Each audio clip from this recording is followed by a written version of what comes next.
want you to look at something right now. Think of some major goal you want, or maybe it's one you're already working on, and you have experienced a lot of setbacks, a lot of defeats.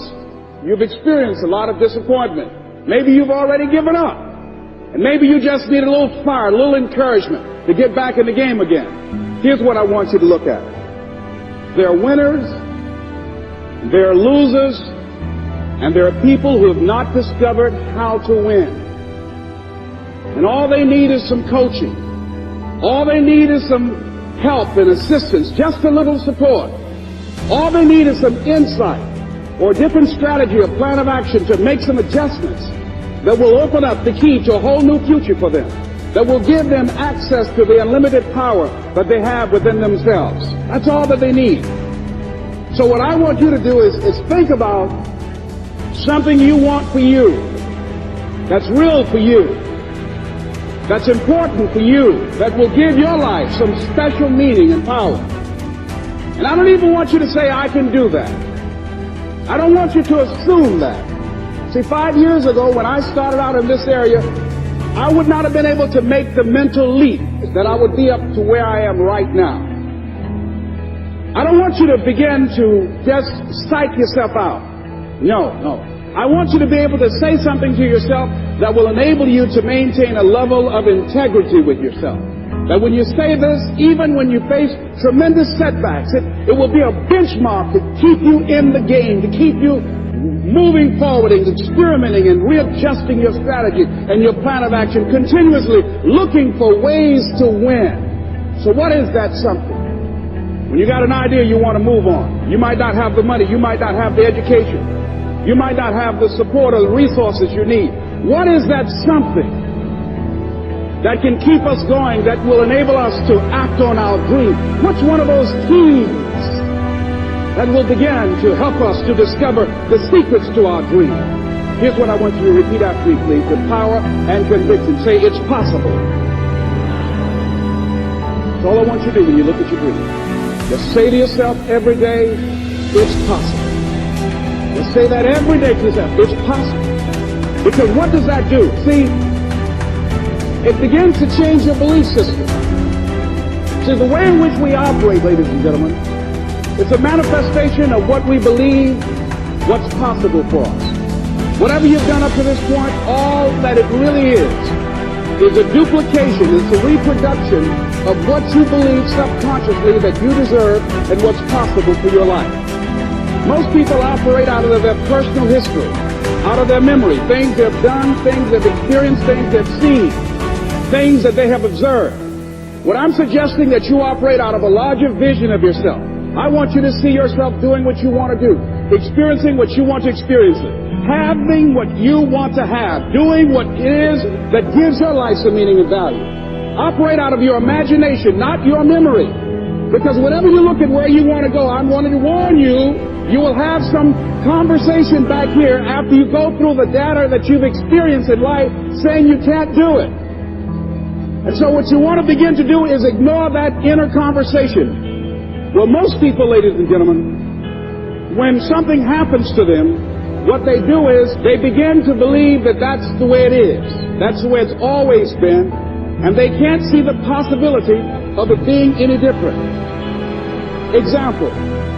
Before April 1954, the common belief, the universal belief, because it had been tried again and again and again and people had failed, the belief was that man was not physically capable of breaking the 4-minute barrier, that he could not run a mile in less than 4 minutes. That was the belief on the planet. It had never been done. But here's what happened, ladies and gentlemen. Roger Bannister came along, and he broke the 4-minute barrier. Now here's what's significant about that. Since that time, up to this day, over 20,000 people have done it, including high school kids. What changed? 20,000 people. What changed? Here's what happened when they got on the track. They knew it had been done. And because they knew it had been done, there was a new belief about this barrier.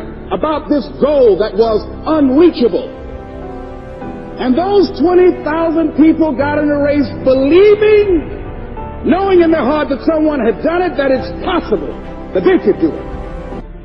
And I'm saying that if you know anybody that had some goal, some dream, something they wanted to do, and they did it, then I'm saying that you know in your heart that if someone has done it, then you can do it. It's possible. And that if someone can make their dream become a reality, that it's possible that you can make your dream become reality. And so as you begin to look at where you want to go, beginning to embrace that, it's possible. I'm blessed and highly favored. I've got a lot going for me. I've got some good stuff in me. And it's possible that I can bring my greatness out here in the universe. That I can do what I want to do. It's possible I can write my own book. I can have my own business. I can take the trip and travel around the world. It's possible. I can bounce back from adversity and reinvent my life. It's possible. Regardless of where I am, that things can get better for me. It's possible. I'm thinking about two men right here in Chicago who were fairly successful, similar background, educated. They worked for a corporation for many years, and they were among many people that were laid off. Two guys who were very good friends. One went out looking for a job for several weeks along with the other one, and they faced disappointment and rejection again and again and again. They couldn't find any work, which is the story of many people across this country. One guy stopped. He became discouraged. He stopped going. He stayed home looking at television, became very argumentative and toxic with his wife, drinking beer, getting on the phone, talking to his other negative, unemployed friends. And he just gave up.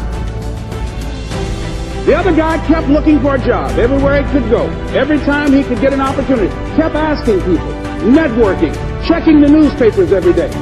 Kept going everywhere he could, trying to find a job. You have too much education. You're overqualified. You won't be here long enough. He kept going. He kept going. He went to a place and said, look here, I tell you what, if you can't hire me, and I know you can use my talents, abilities, and skills, I don't want to sit home and do nothing. Just let me do some volunteer work. You don't have to give me anything, all right? I just want to work. I want to be busy. The guy said, okay, it's on you now, but don't expect me to give you anything. It's okay. This guy came in and worked. He was the first one there. The last one to leave was the best employee there. About 4 weeks later, one of the top managers quit. They were looking for a replacement. Guess who they selected? This other guy. This guy who was volunteering his time. He got the job. What was the difference between the two men? Eyesight and mindsight. Eyesight is judging on what you see. Judging according to appearances. But mindsight is how you interpret what you see. One guy said, it's not possible, it's over, I'm finished. I can't do it. I can't make it. He surrendered. I've faced rejection again and again. I'm not going anymore. There are no jobs out there.